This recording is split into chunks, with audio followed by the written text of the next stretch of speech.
સુરત મહાનગરપાલિકાએ net zero mission અને sustainable energy અને ગ્રીન મોબિલિટી હેઠળ ઇલેક્ટ્રિક બસ ડેપો અલથાણ ખાતે જે આવેલો છે તેમાં 100 કિલોવોટનો સોલર પ્લાન્ટ સ્થાપિત કરેલ છે. આ સોલર પ્લાન્ટની ખાસ વિશેષતા એ છે કે તે બેટરી એનર્જાઇઝ સ્ટોરેજ સિસ્ટમ છે અને તેની એનર્જી જે કંઈ યુનિટ જનરેટ થશે સોલર પાવર પ્લાન્ટના લીધે તે એનર્જીનું ઇલેક્ટ્રિક મોબિલિટી તરીકે યુઝ થશે. એટલે કે ત્યાં ઇલેક્ટ્રિક બસ ડેપો છે ત્યાં ચાર્જર હશે, તેમાં યુનિટ વપરાશે.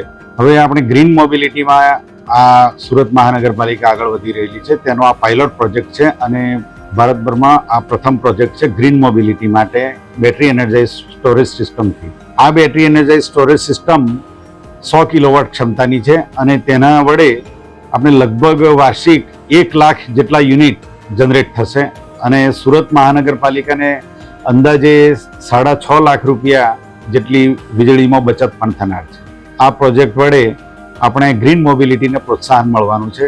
સુરત મહાનગરપાલિકાના અલથાણ ડેપો ખાતે ઇલેક્ટ્રિક બસના ચાર્જિંગ માટે લગભગ 32 જેટલા ચાર્જર પણ લગાવેલા છે. સુરત મહાનગરપાલિકાના BRTS કોરિડોર માટે જ ડેડિકેટેડ છે. એ બધી બસ 75 જેટલી બસ છે,